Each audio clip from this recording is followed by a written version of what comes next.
Bincang-bincang seru dengan narasumber yang kece. Saatnya Bisikan Lulu. Bisik-bisik asyik, anti julid.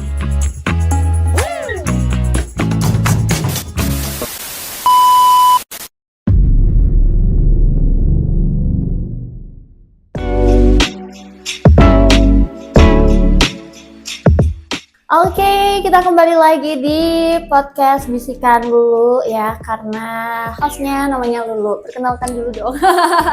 Pantesan. Iya, udah ketahuan lah ya dari namanya ya. Dan buat view listener semua, kali ini kita sudah memasuki episode ke-9.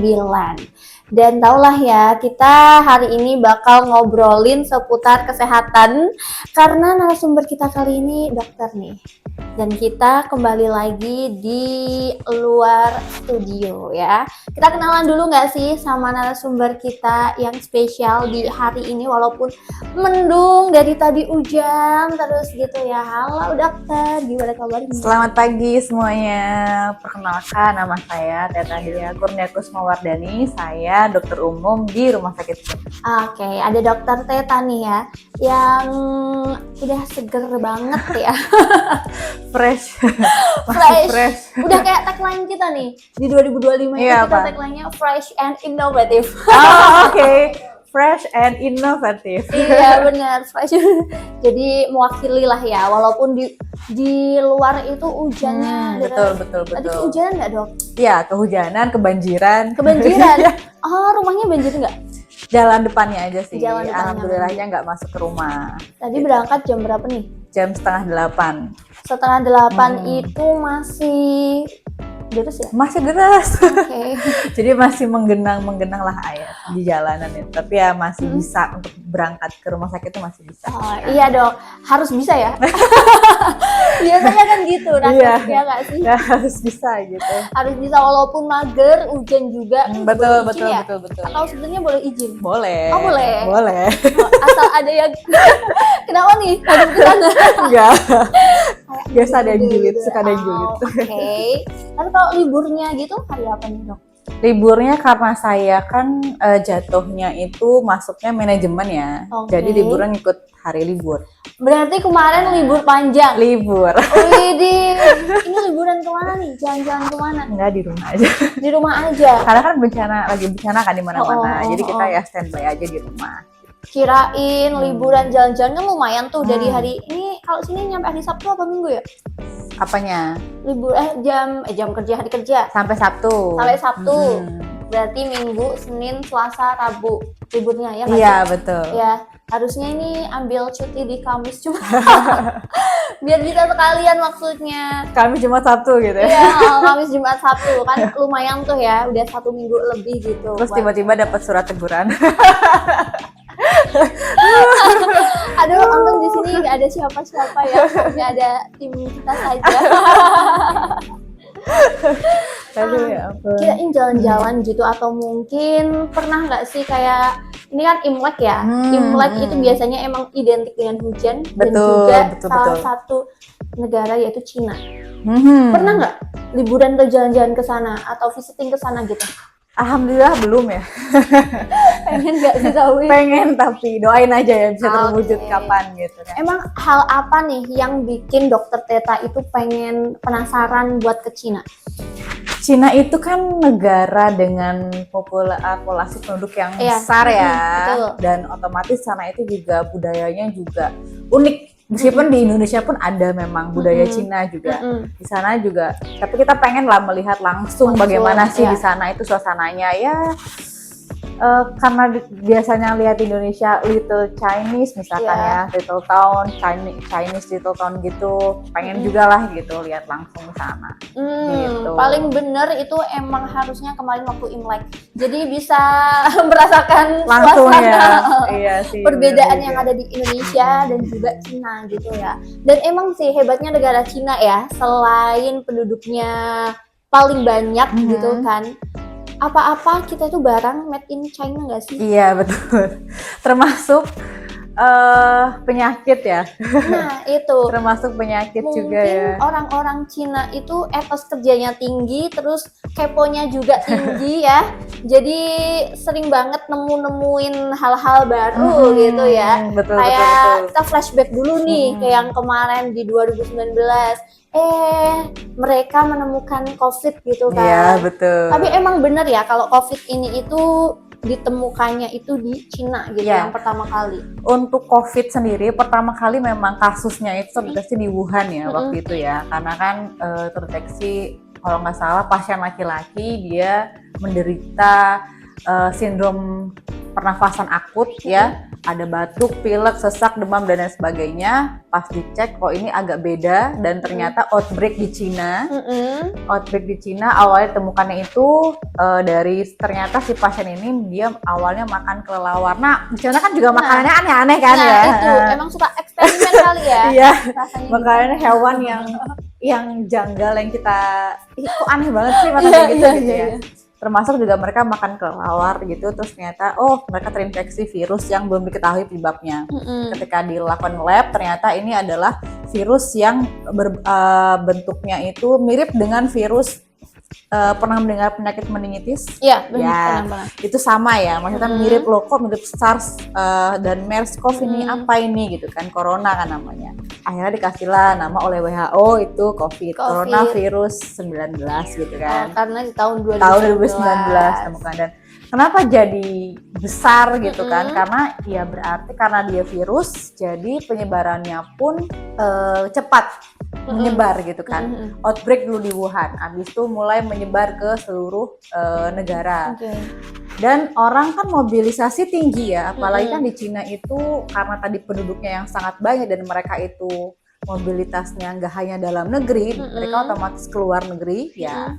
Ya sudah, tersebarlah itu ke seluruh dunia, termasuk warga kita yang lagi keluar negeri misalkan. Jadi kan ketika mereka kembali ya mereka membawa virus itu. Virus tuh gampang sekali penularannya gitu, dibandingkan dengan bakteri maupun jamur. Virus emang secepat itu Betul, ya. secepat itu dia menyebarnya. Itu di 2019, booming banget di 2020-2021 ya kalau nggak salah ya. Ya, yang paling parah gitu sebenarnya ketika kasus Delta kalau nggak salah. Kasus Delta di tahun 2021 kan ditemukan lagi, ternyata ini beda lagi nih, ada virus. Penamaannya ya. 2021 itu benar-benar yang masa-masanya kolaps semuanya ya.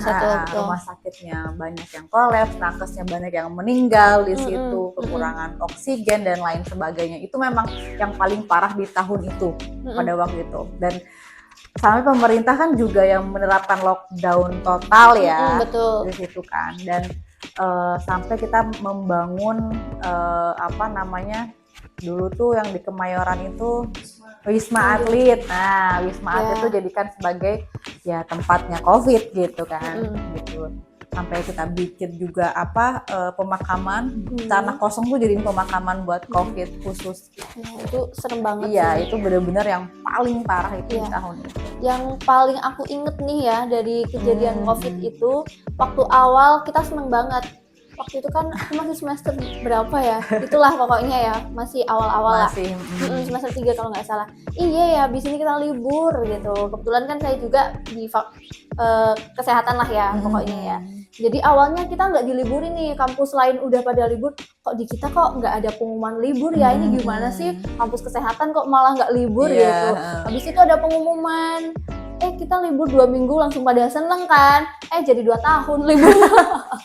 Iya ya, itu gitu. luar biasa sih, pertama kalinya pemerintah tuh berani untuk melockdown semua semua Indonesia di lockdown, dan otomatis kan nggak ada kegiatan keluar rumah gitu kan. Itu yang benar-benar pertama kali dalam sejarah kita melakukan hal kayak gitu. Nah, kalau itu kan sekarang udah berangsur-angsur lah ya. Udah lumayan pada lupa. Yang sebenarnya ini tuh masih sering terjadi, masih ada nggak sih, Dok? Dibilang masih ada atau enggak, sebenarnya gini, kalau dibilang masih ada, pasti masih ada ya.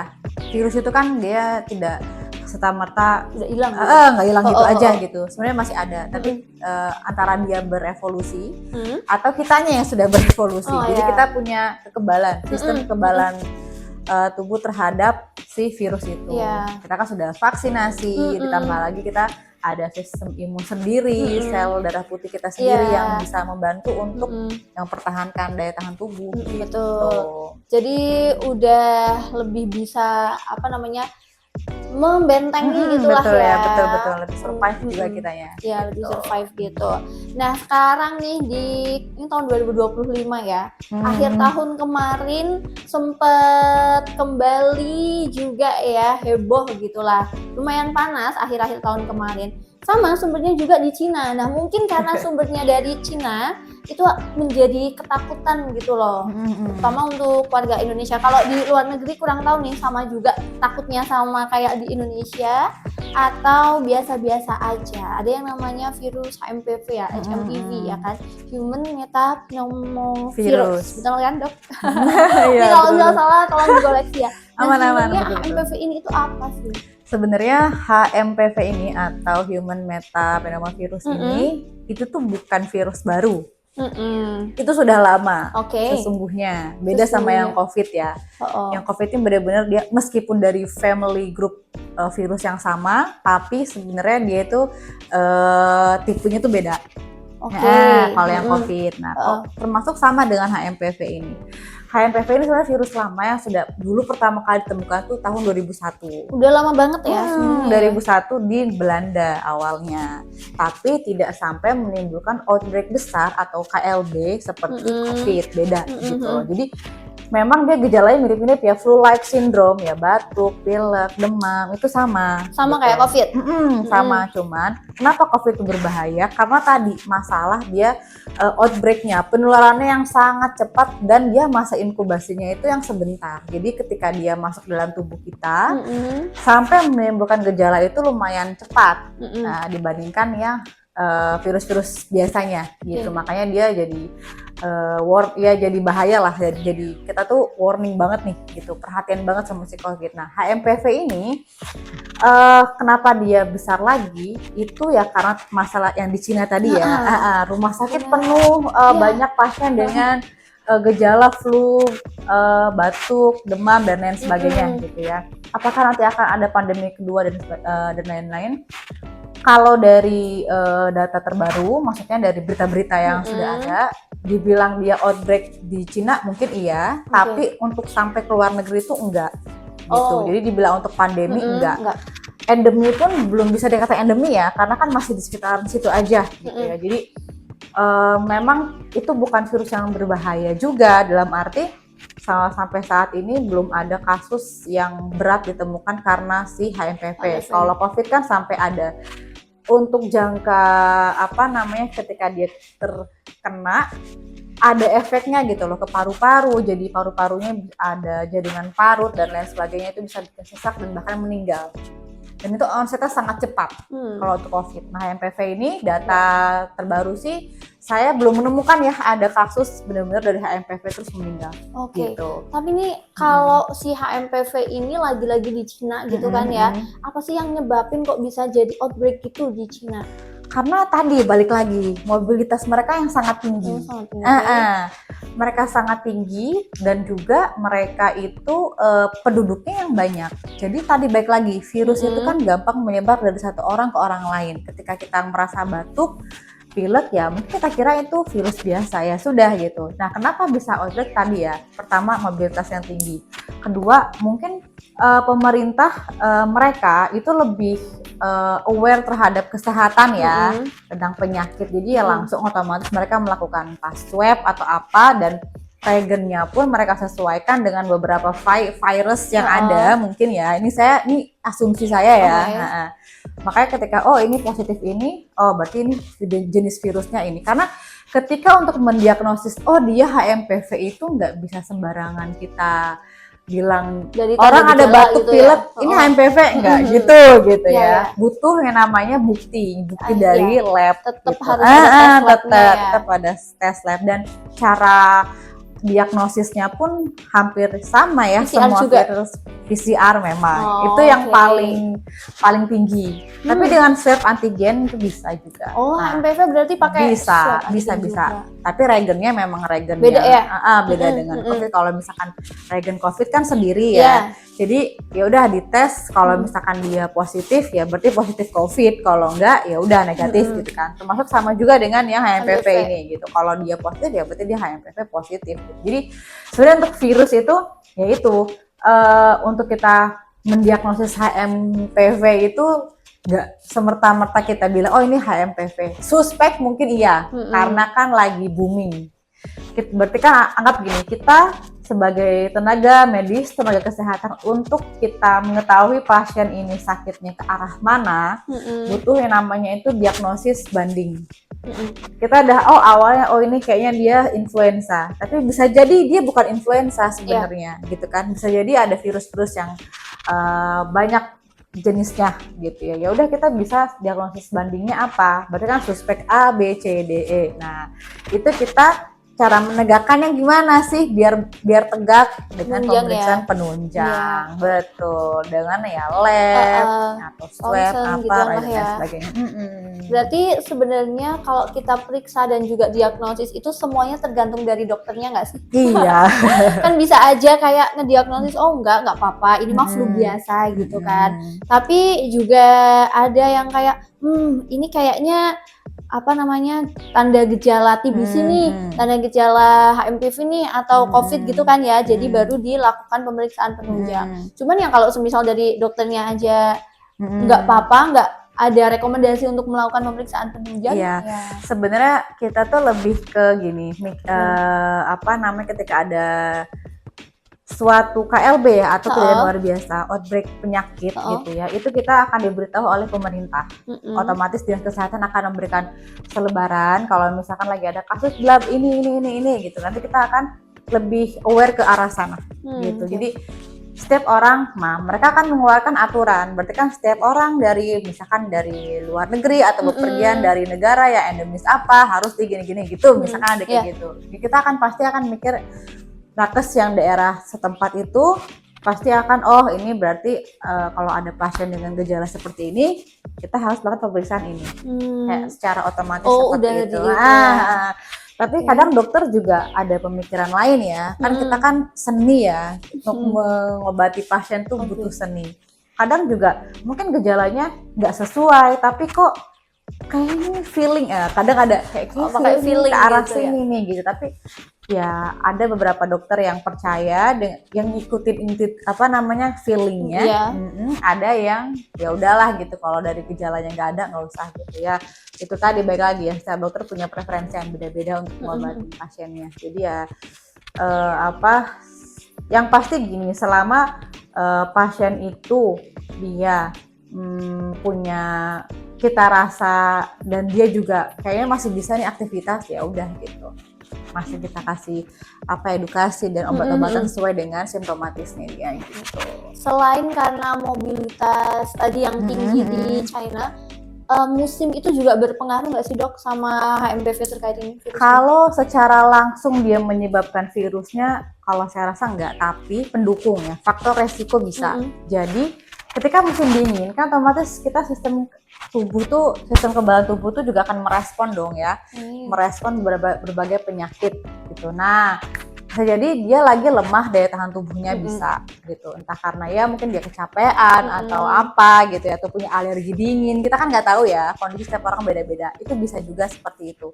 Jadi virus semua itu bergantung sistem kekebalan tubuh seorang itu gitu. Jadi kalau misalkan dia kekebalan tubuhnya ya lagi turun, ya dia akan gampang terkena penyakit gitu. Penyakit apapun yang paling cepat onsetnya itu memang virus dibandingkan bakteri. Betul sih.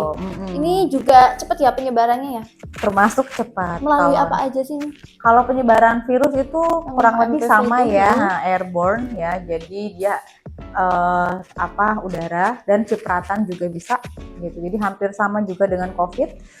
Dia si virusnya bisa bertahan di udara bebas itu berapa jam, saya lupa berapa jamnya, tapi dia bisa menempel juga di benda-benda yang terkontaminasi gitu. Jadi hampir ya, semua virus hampir sama sih seperti Hampir itu. sama ya. Betul. Dan kayak sebenarnya virus itu macamnya banyak banget ya, kayak flu gitu. Mungkin ada juga yang ngomong kan banyak ya yang bilang kalau HMPV ini tuh ya udah kayak flu biasa aja gitu kan. Cuman kadang aku bingungnya kan ada juga virus influenza A gitu nggak sih? Iya, banyak ada. Gitulah pokoknya banyak banget gitu kan. Terus cara mengidentifikasi ini itu masuk ke virus ini gitulah. Itu apa? Mungkin dokter bisa jawab setelah yang abis ini ya. Oh Soalnya iya, kita boleh, harus boleh. break dulu nih, udah dikasih aba-aba dari yang ada di belakang. Oh itu bapaknya. Oke, kita bakal balik lagi view listeners abis ini. Jangan kemana-mana ya. Oke.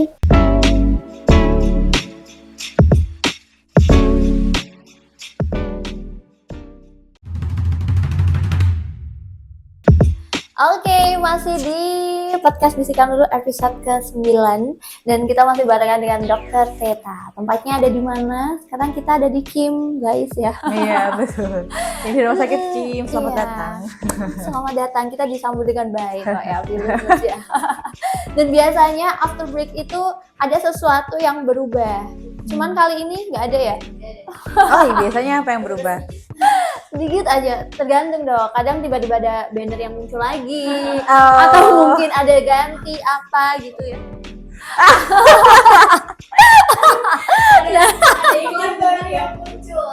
Nah, ini kalau biasanya sesuatu yang barunya itu kita datangnya dari benda yang mati gitu ya. Nah, kali ini dari sesuatu makhluk hidup. Ini mati juga mati rasa. Lebih ke mati semangatnya kayaknya ya. Tadi kita disemangatin soalnya, tapi semangatnya tuh lemes. Oh, Semangat. tadi ada bosnya loh padahal. Yang Barin itu bosnya. Oh gitu. Oh, mungkin ini karena nggak ada bosnya gitu ya. Aduh, Jadi takut banget lemes nih. gitu. Kalau kita mah nggak takut ya, mau nyebut siapa aja gitu ya. Betul sekali. Oh gitu. Allah aman bunda. PKK. Oke, masih barengan dengan Dokter Teta dan kita masih ngobrolin tentang HMPV ya. HMPV is it Yes. dangerous, sebenarnya berbahaya apa enggak sih gitu ya? Berarti berbahaya enggak sebenarnya dok? Dibilang bahaya sih enggak. Oke, Tapi nggak tetap terlalu. harus waspada aja tetap. Karena kan ya balik lagi kembali ke sistem imun kita masing-masing. Kalau misalkan kita benar-benar lagi down ya, ada sih beberapa orang yang memang rentan terkena virus HMPV ya. Biasanya itu pada anak-anak, biasanya Oke. di bawah 5 tahun tuh kan memang sistem imunnya masih dalam pembentukan yang maksimal ya. Kemudian pada penyakit dengan penyakit kronis seperti diabetes mellitus ya, ataupun pasien-pasien kanker dan kemoterapi, atau pada pasien yang mengkonsumsi obat-obatan steroid dalam jangka waktu panjang, dari riwayat penggunaan obat-obatan tersebut gitu, itu bisa memang rentan terkena gitu. Ada penyakit penyertanya juga gitu Iya, ya. betul. Kalau yang kita alhamdulillah sehat-sehat kayak gini, insya Allah Insya Allah aman. selama ya itu Bisa bisa banget Kalau kalau imunnya kan turun. kalau jiwa kita kalau jiwa kita jatuh, jiwa kita lagi down, fisik juga akan ngikutin. Oke, Jadi gitu. sehatkan Nah, jiwa raga. sehatkan jiwa raga ya. Kalau fisiknya yang down kan belum tentu ya. Belum tentu, kalau kita masih ada semangat jiwanya sehat cepat gitu ya, pulih cepat. Tapi kalau jiwanya udah sakit ya agak susah gitu. Nah, makanya itulah pentingnya kita punya semangat hidup. Kita kayak full. salah ini ya, salah tema. Langsung bahas kesehatan jiwa ya. gitu ya. Harusnya jiwa ya. Oke, lansia juga ya, Dok ya? Lansia juga, oh ya, sama lansia lebih dari 60 tahun lah, itu juga rentan terkena penyakit. Ada jompo. Kalau Maya jompo itu fisiknya aja yang jompo ya, Imunnya enggak imunnya nggak aman jompo. gitu ya. Tapi kalau di musim-musim sekarang nih, semisal kita ada tanda gejala batuk, flu gitu, apakah langsung waktu kita periksa itu akan dialihkan untuk tes lab atau dikasih obat antibiotik dulu dan segala macamnya gitu?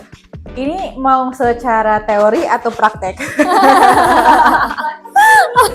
Soalnya secara teori dan praktik Beda itu ya? beda banget Oke, ya. gimana kalau Karena kalau misalkan secara teori memang nggak semua itu langsung kita lab gitu ya. Karena kan kita itu prinsipnya prinsipnya dengan anamnesis dan pemeriksaan fisik itu sudah ketahuan penyakitnya. Langsung kita kasih medikamentosa ya, obat-obatan sesuai dengan gejala. Tapi kalau misalkan kayak outbreak tadi balik lagi ya, ada KLB, oke lah monggo kita kalau mau periksa ini meyakinkan kembali apakah ini virus HMPV atau bukan, itu tuh bisa, sebenarnya tuh bisa. Saya balik lagi kan, itu dalam praktek itu nggak semudah itu ya, karena kan ada aturan, ada ya apa ya bahasanya gimana ya, aturan, terus regulasi regulasi pemerintah, dan otomatis itu akan mempengaruhi juga anggaran gitu. Betul, ya. Anggaran yang terbatas tidak semua bisa dilakukan pemeriksaan. Jadi selama kita masih bisa mendiagnosis dia hanya dengan pemeriksaan anamnesis dan pemeriksaan fisik aja, itu udah cukup sih sebenarnya, nggak harus lab sebenarnya ya gitu. Ya kita obati dengan gejala simptomatisnya dulu aja, dan ya itu tadi kita edukasi pasiennya kalau emang lagi sakit stay di rumah, jangan kemana-mana karena kan virus bisa menyebar kan kemana-mana, sering cuci tangan dan pakai masker sih, gitu aja. Oke. Tadi kan dokter sempat bilang nih kalau musim juga menjadi pemicunya gitulah ya, salah satu faktornya itu musim dingin ya. Musim hujan kayak sekarang gitu ya, betul-betul. Berarti nanti kalau semisal kita udah balik lagi ke musim kemarau gitu, udah nggak bakal ada kasus HMPV lagi nih? Bukan nggak bakal ya, lebih sedikit aja, menurun. Dan memang setiap musim itu beda-beda ya kadang penyakitnya. Kalau musim dingin gini kan emang paling banyak tuh pasti virus nih ya kan, ya suka banget menyerang manusia-manusia yang kedinginan. Tapi kalau misalnya pada musim kemarau itu biasanya beda lagi penyakitnya yang muncul ya, bisa kalau panas banget bisa heat stroke, atau karena musim panas biasanya masyarakat tuh hobinya jajan ya, jajan-jajan biasanya. Kalau itu gitu mah ya. nggak musim panas aja ya. Diare biasanya gitu diare. sih ya. Beda lagi jenis penyakitnya gitu. Nah, kalau di Indonesia sendiri nih, kemarin marak-maraknya di Cina itu, di Indonesia sebenarnya gimana nih dok? Kan waktu awal itu banyak tuh ya media yang goreng kayak ini udah masuk Indonesia, yang padahal emang udah ada sejak dulu gitu ya. Kalau di Indonesia jadi outbreak juga, apakah banyak atau gimana? Biasa ya itu media ya. Media emang suka. Cuman gini, kalau dari Kemenkes sendiri, dari Kemenkes itu, dari Menkesnya itu bilang memang ada kasus HMPV terdeteksi di Jakarta, gitu ya. Tapi kasusnya itu nggak yang banyak banget sih, 200-an kalau nggak salah. Tapi itu pun 200-an itu kayaknya sih belum tentu semuanya itu HMPV ya, masih ada beberapa virus yang lain gitu. Dan apakah output ke pasiennya itu buruk? Ternyata kan enggak juga gitu. Jadi sebenarnya kata Menkes itu juga mengatakan, Pak Budi bilang memang ada HMPV itu virus, ada, cuma kita nggak perlu panik gitu. Waspada boleh, tapi ya waspada layaknya dia flu biasa saja gitu loh, karena memang untuk secara klinis perbaikannya itu, pulihan itu lebih bagus dibandingkan yang COVID itu. Jadi tidak bikin mortalitas pasien itu meningkat tuh enggak gitu. Jadi lebih aman lah, safe dibandingkan COVID kemarin gitu. Kalau dari data yang didapatkan ya seperti lebih aman itu. ya. Ini kalau berarti kan udah jelas lah ya, kalau misal sama COVID itu beda. Beda lahirnya itu kapan gitu lah ya. Paling yang hampir sama itu adalah tanda gejalanya gitu kan. Sempat dengar juga nih dok, kalau ini itu kan nyerangnya pneumonia, ya kan? Itu ada yang namanya RSV atau SLV. ARV maksudnya? Yang virus-virus. Oh, virus. Yang juga sama-sama nyerang. Oh iya, emang ada. Itu mereka satu keluarga. Oh, satu keluarga, satu tapi keluarga beda. dengan HMPV yang beda tipe aja. Dan untuk gejalanya pun ya Sama? mirip-mirip. Kalau Oke. virus itu rata-rata kalau dia dari pernafasan rata-rata gejalanya mirip ya sama. Dari ya flu, batuk, pilek, demam, kayak gitu-gitu sih biasanya. Tapi ada yang kayak lebih bahaya mana gitu nggak? Atau sama aja sih sebenarnya?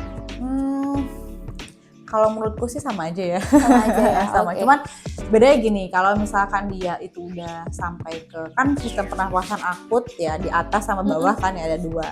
Kalau udah masuk yang ke bawah kan biasanya dia nyerangnya kalau ke saluran nafas di bawah ya berarti bronkus ya, jadi bronkitis. Kalau pada anak-anak dia bronkiolitis. Atau pneumonia. Ya, berarti kita kan mengobatinya sesuai dengan gejalanya. Apakah perlu antivirus? Ya, udah juga gitu kan. Sejauh ini belum ada penelitian mengatakan kalau virus HMPV ini butuh obat-obatan antivirus ya. Jadi hanya dengan berdasarkan gejalanya saja. Kalau vaksinnya? Vaksinnya sejauh ini juga belum ada. Belum ada karena emang belum diperlukan. Betul, karena belum menimbulkan benar-benar keparahan yang luar biasa pada masyarakat ya untuk HMPV. Jadi sementara vaksinasi untuk virus tersebut itu belum ada. Belum ada. Ya, sejauh ini. Oke, kalau sementara ini HMPV itu ada nggak sih pasien yang kena HMPV itu flu tadi nyampe harus dirawat inap gitu? Kalau datanya sih memang dia kalau saya ya datanya kalau dari yang saya baca itu paling rawat inap itu kalau dia sudah ada sampai ke pneumonia. Nah, pneumonia kan berarti kan dia ada batuk, sesak, demam gitu ya. Itu berarti dia di paru-parunya ada gambaran layaknya pneumonia, dia dirawat. Nah, berarti kita kan mengobatinya yang pneumonia gitu kan, sesuai dengan gejalanya. Tapi kalau misalkan masih ringan-ringan ya nggak perlu rawat inap, ya dia masih bisa untuk rawat jalan aja. Gitu. Dan tadi kalau kata dokter Teta itu di Indonesia itu sebenarnya nggak terlalu booming. Banyak gitulah ya, nggak booming ya. Apalagi kalau di Batang Pekalongan juga pernah nggak dok nemuin gitu pasien yang emang kena HMPV gitu di sini? Di sini nggak ada karena kan kita nggak ngecek juga ya secara lab gitu ya untuk regennya. Karena balik lagi itu tadi dibilang karena nggak ada outbreaknya, jadi kita akan menganggap dia ada flu biasa gitu, gejala flu biasa. Dan alhamdulillah kan memang untuk secara tadi ya kebalik kalau misalkan secara mortalitas pun tidak begitu parah, jadi ya obat secara simptomatis aja gitu. Bisa gitu ya. Tapi apakah dia kemungkinan HMPV? Ya bisa aja. Ada kemungkinan. Suspek gitu, tapi nggak tegak gitu diagnosisnya. Kalau di sini ada PCR dok, pemeriksaannya? Di rumah sakit ini? Iya betul. Tidak ada. Kalau di Batang Pekalongan gimana ya? Gimana ya? Kayaknya rumah sakit besar ya, seperti yang Bendan mungkin ada. Oh ya RSUD gitu RSUD, ya? mungkin RSUD ada gitu. Kalau di Kim setahu saya sih belum ada PCR. Setahu saya ya, setahu saya belum ada PCR. Oke ya, mungkin bisa nanti nextnya ada biomolekulernya di sini. Ya mungkin kita kalau emang permintaannya tinggi bisa ditambah. Lab biomol itu menurut saya adalah lab yang mengasyikan ya, gitu. Daripada PKWA. Soalnya asik sih, kita bermain-main dengan virus. Ya bukan bermain langsung dengan virusnya ya, tapi ketika kita membaca waktu pemeriksaannya itu asik gitu. Nah kalau di Indonesia sendiri sebenarnya karena HMPV itu tidak marak terjadi, sebenarnya apa nih malah yang paling banyak ditemuin di sini tuh apa dok? Indonesia? Indonesia mungkin bisa lebih spesifik ke Batang Pekalongan. Paling banyak temuin. Yang masih top skor itu adalah ya penyakit jantung ya. Penyakit jantung itu masih top skor ya, hipertensi juga termasuk, diabetes masih tinggi sekali di Indonesia, termasuk juga ada tuberkulosis. Ya, TB itu sangat tuberkulosis itu masih tinggi di Indonesia, masih nomor 2 di Indonesia teman-teman. Gitu kan. Jadi itu masih jadi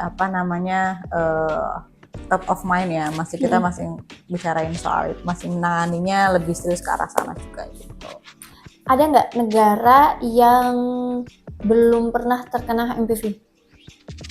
Negara yang belum pernah terkena HMPV ya? Kalau belum pernah kayaknya banyak ya. Oh, Malah- banyak ya malah. Malah yang kena itu ya Cina, mungkin Indonesia, dan yang terakhir saya dengar UK juga udah masuk ke Itu udah sana. masuk Cuman ya? nggak sampai yang tadi, nggak sampai KLB tuh nggak. Nggak sampai ya. Nggak sampai. Gitu. Kalau di sini virus itu kebanyakan kenanya apa malah dok? Selain Oh. tadi ada jantung gitu kan? Untuk karena virus Karena paling virus, banyak. iya. Flu influenza. Flu influenza ya. Itu paling banyak. Tapi lebih berat, lebih parah, lebih apa ya namanya ya? Bahaya mana sih? Sama yang HMPV, influenza itu sama gitu. Sama aja, tergantung Oke. sistem imun. Oke. Balik lagi, kalau virus semua akan tergantung sistem imun kita. Oke, ini tadi kan saya sempat ngecek nih di Kemenkes gitulah ya. Kalau saya lihat emang ternyata malah HMPV itu nggak ada ya di minggu ini. Untuk minggu ini itu yang banyak berkembang itu kayak ISPA, bahkan COVID itu masih banyak. Dan lebih banyak itu H5 ya, H5N1 gitu kan. Oke, flu ini ya, flu burung. Flu burung ya. heeh. Di Indonesia penyebarannya gimana nih dok? Kalau penyakit itu, kalau misalkan tadi ya, balik lagi, virus itu penyebarannya sangat gampang. Gampang banget ya? Gampang banget. Dengan kita ngomong kayak gini aja itu bisa tertular gitu ya. Oke. Jadi makanya selalu disarankan tetap kita kalau misalkan dia sakit, merasa sakit, pakailah masker. Karena dia batuk, ngomong aja kan pasti kan akan menular gitu kan. Sama ya gitu, tingkatkan daya tahan tubuh, vitamin dan lain sebagainya, dan kurangin mobilitas, stay di rumah. Tetap gitu. 3M, dulu 3M nggak sih? Apa?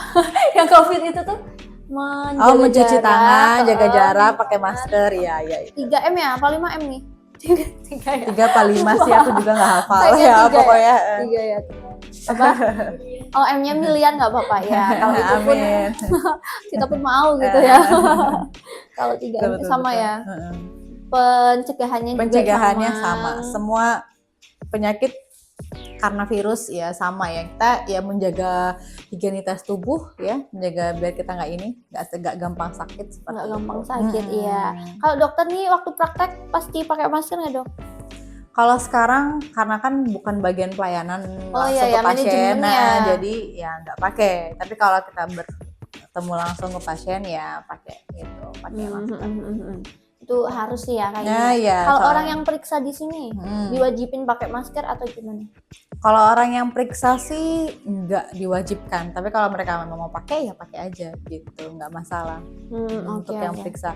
Kecuali mereka emang ngerasa ada batuk-batuk atau apa ya pakai masker dong, wajib gitu. Di musim hujan kayak gini di rumah sakit Kim makin banyak pasiennya atau malah mengalami penurunan gitu? Alhamdulillah fluktuatif aja ya.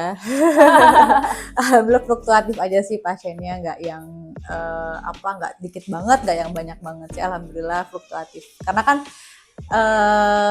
tren penyakit itu beda-beda ya. Iya, oke. Tren- Trennya apa gitu ya? Kadang di bulan tertentu tren ibu melahirkan ada. Ini kapan nih kira-kira? Kalau yang itu tren Apa ya biasanya kalau ibu melahirkan tuh di bulan-bulan akhir tahun biasanya, awal ini tahun, masih akhir awal tahun. Nah, Oh. biasanya itu kan milih tanggal cantik atau apa gitu, biasanya ada tren-tren gitu. Oke. Atau tren misalkan tren diare anak-anak atau DBD lagi musim hujan kan juga nih. DBD itu biasanya ini trennya, atau tren apa lagi ya?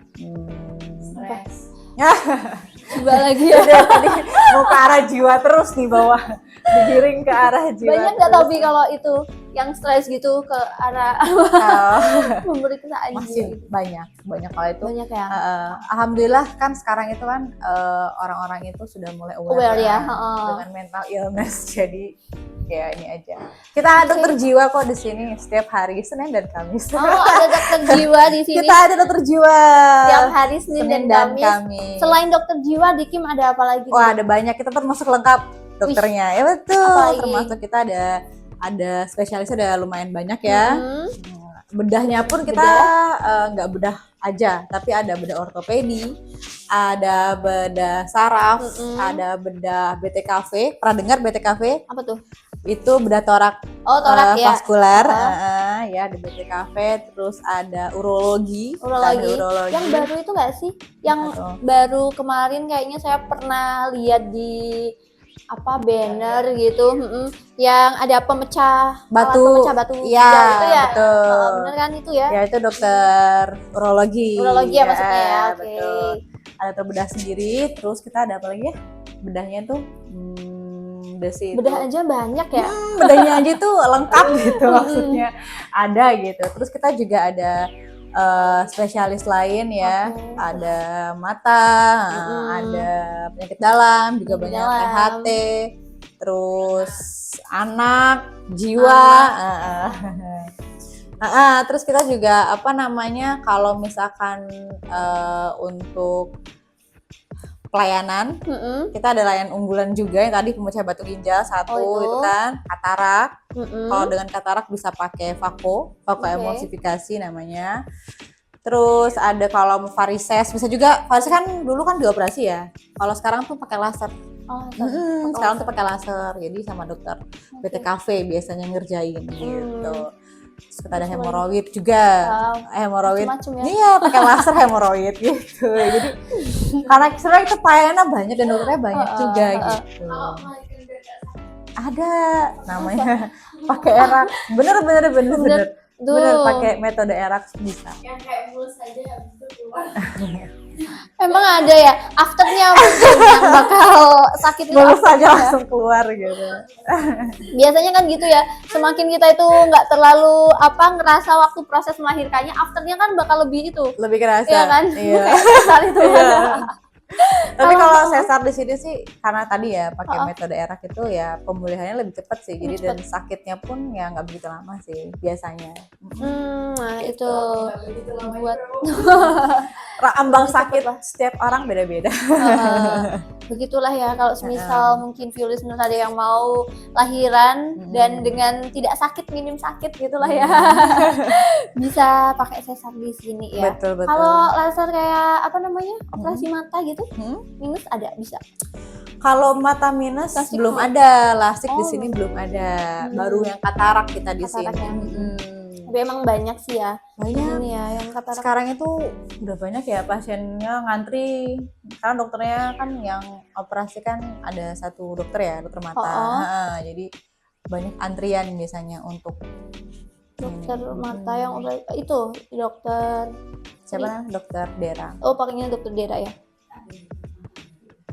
Oh iya kah? Nambah lagi itu berarti Nambah bisa personil mempercepat terus ya. Bisa mempercepat pelayanan. Iya nambah personil terus, tapi biasanya yang paling rame gitu poli apa sih? Saraf. Oh tadi belum disebutin ya Oh, iya, spesialis poli saraf. saraf. Saraf Iya. itu banyak banget pasiennya. Karena mbah-mbah kan kita kan rata-rata kan Batang itu pasiennya lansia ya. Maksudnya banyaknya itu lebih banyak tuh usia 40 ke atas kebanyakan dan banyak tuh pasien saraf. Pasien saraf Biasanya. emang ya. Jadi Anak emang nggak banyak. banyak juga. Tapi Banyak kalau juga. dibilang paling banyak. Paling banyak saraf. Kalau tak lihat ya, sama penyakit dalam. Penyakit dalam tuh pasti. Penyakit dalam benar-benar. Anak banyak objin juga banyak lumayan. Objin ya tadi kita belum sebut ada objin. Terus apa lagi? Bedah. Oh, ortopedi juga banyak. Banyak. Kalau yang bottomnya, Jantung. Oh ya belum sebut. bottomnya apa nih? Apa yang paling ini? Kayaknya udah hampir sama semua sih. Udah sama ya? Pasiennya dibilang paling sedikit juga nggak ada gitu. Jadi ya banyak juga jatuhnya gitu. Kalau selain poli yang rawat jalan ya, rawat inapnya ini tuh ada kelas apa aja, ada berapa gitu dok? Oke, jadi kita itu kan terbagi jadi 6 kamar ya, 6 ruang, 6 ruang, sekarang oke. itu ada IRNA A sampai IRNA F. Oke. Gitu. Kalau untuk kita juga ada kelas per kelas-kelas ya. Sebenarnya kalau pakai BPJS tuh nggak boleh kelas lagi ya. Pakai kan ada kamar rawat inap standar gitu. Jadi itu ada di IRNA F ya, Maleo. Nanti kalau dia deket ruangan humas tadi itu ada ruang rawat inap di situ. Ada kelas VIP juga di sini. Kelas 1 VIP, VVIP ada nggak ya di sini? Nggak ada ya, VIP aja berarti. VIP itu di lantai 5 gedung B. lantai 5 gedung B. Di Oke. situ. Gedung B yang mana? Ini Oh. gedung A, Gedung A. jalan ke belakang gedung B. Kalau yang baru di depan itu khusus poli. Itu gedung C itu khusus rawat jalan di bawah. Ke atasnya itu ada ruang VK anak, orang bersalin anak. Naiknya lagi itu ada ICU, ruang intensif ya, ICU buat dewasa, anak, pediatrik semua di atas itu. Naiknya lagi lantai paling atas tuh operasi. Dia ruang operasinya itu di lantai atas. Lantai paling atas ya. Gimana? Trauma center. Trauma. Kita ada kalau untuk rehab medik ada juga kita. Ada juga ya? Kita poli rehab medik tuh di samping sini. Sini. Sebelah sana. Itu khusus rehab medik. Rehab medik buat dewasa, buat anak, ada terapi wicara, ada fisioterapi, kita ada juga. Tapi kalau misal kita mau daftar nih, mau periksa gitu ya di sini ya, haruskah kita langsung datang ke sini atau bisa by online juga atau gimana? Kalau pakai pengguna asuransi kesehatan BPJS bisa daftar dari mobile JKN atau pakai MyKim. Betul, kita ada 2 aplikasi ya, ada mobile JKN dan MyKim, bisa nanti dapat nomor antrian. Kalau masih pertama kali datang ke sini, biasanya kita ada rekam jari dulu di sini. Tapi kalau udah pernah daftar ya langsung naik dapat nomor antrian langsung ke depan poli. Biasanya gitu. Jadi lebih cepat mempercepat pelayanan lah gitu ya dengan online. Atau kalau misalkan pasien umum bisa langsung datang, nanti dibantu daftar di pendaftaran. Ada juga mesin anjungan kan di depan situ. Nanti itu bisa daftar dari situ. Kalau misal aku tuh periksanya mau kebetulan jadwalnya hari Rabu nih, daftar di hari Senin gitu bisa? Bisa Ya. Maksimal Hamin berapa? 7 biasanya. Kalau BPJS 7. Betul. Oke. Itu via aplikasi. Via aplikasi. Betul. Jadi kesini itu ya udah nggak usah nunggu lama lagi. Betul. Gitu kan? Jadi nggak usah antri. Gitu. Paling nunggunya nunggu buat diperiksa aja. Ya, betul. Kalau untuk daftar sih nggak inilah dipermudah dengan aplikasi. Ya. Dan ini kan udah lumayan lama ya kalau rumah sakit Kim sendiri dong. Ya, rumah sakit Kim itu berdiri tahun 2010 ya. 2010 itu udah 14 tahun. Sudah 14 Kapan tahun. ulang tahunnya nih? Tanggal 31 Mei. Oh, 31 Mei ini bulan Januari. Ya. Tahun ini 15 tahun berarti. Widih. 15 tahun tuh biasanya apa ya? SD. SMP dong. SD 15 tahun, gede banget. Nggak bisa itu gitu. Udah lama banget kayaknya. Oh iya ya, SMP. Sesuai ya. tagline Kim lah. Apa tagline-nya? Tangguh, berkembang. Oh, itu ada filosofinya gitu Iya. ya. Filosofinya apa nih? Filosofinya apa ya? Pokoknya kita akan terus berusaha untuk bertumbuh, berkembang, tetap tangguh gitu. Oke. Iya, betul. Menghadapi segala cobaan, kanan kiri, depan belakang, oke. Berarti emang apa namanya tadi berkembangnya itu mungkin ngambil dari batang berkembang gitu ya. Udah ganti. Oh, udah ganti apa? Oh, jateng gayeng berukun gitu gak sih? Oke, jadi itu tadi karena kita itu tempatnya ada di Kim ya, sekarang nggak di studio untuk podcast kali ini. Tadi kita sempat udah mengulik ya sedikit tentang Kim nih Sana Kadang. Kita bakal balik lagi nih as closing lah ya. Ini kayaknya udah berapa lama ya kita ya? Ya kayaknya udah hampir 1 jam. Jadi kita balik lagi ke tadi tema kita sebenarnya MPV itu bahaya atau enggak gitu ya dok ya. Betul. Intinya HMPV itu nggak bahaya, tapi tetap kita boleh waspada aja. Dengan cara apa? Tingkatkan sistem imun kita sendiri gitu ya. Banyak sekarang itu vitamin yang sudah beredar gitu ya. Atau makan makanan yang bergizi ya, gizi seimbang ya. Kurangi konsumsi gula. Yang micin itu bahaya nggak sih? Enggak ya? Micin itu kan dia perasa tambahannya. Kalau terlalu banyak juga ya bahaya juga. Tapi jangka panjang. sih biasanya. Oh, aman berarti ya. Lanjut dong. Olahraga, Olahraga. jangan lupa olahraga ya. Kalau mau healing boleh, tapi jangan minum yang terlalu banyak manis.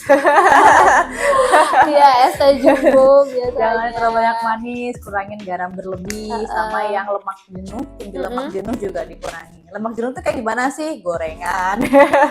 Susah semua yang ya. udah digoreng lagi gitu ya. Jadi Makanya makanan yang ngerti udah aja. digoreng lagi itu dia jadi lemak jenuh biasanya. Oke, aduh, jadi lapar. Tetap tingkatkan daya tahan tubuh aja sih. Stay safe everyone, karena sekarang itu lagi musim hujan ya. Jadi betul.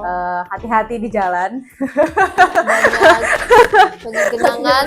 Hati-hati banjir ya di mana-mana ya. Pokoknya saling menjaga lah kita. Mungkin habis ini kasih lagu itu ya yang hati-hati di jalan. Oke. Hati-hati di jalan kayak beda deh ya.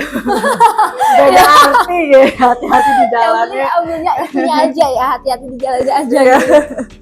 Ya begitulah ya, view listener semuanya. Jadi sebenarnya HMPV itu beda juga sama COVID, karena HMPV ini udah lama banget ditemuin, udah dari 2001, dan di Indonesia juga udah lama. Hampir sama juga sebenarnya sama virus flu biasa gitu lah. Jadi kita nggak perlu terlalu takut, yang penting bisa menjaga kesehatan imun kita aja. Mungkin bisa boomingnya, bisa heboh, bisa panasnya itu karena gorengan-gorengan beritanya. Ya, biasanya sih gitu. Oke, terima kasih Dokter Teta Terima kasih atas waktunya untuk hari ini. Dan untuk view listener semuanya, jangan kemana-mana, kita bakal ketemu lagi di podcast Bisikan Lulu episode berikutnya. Bye-bye, see you!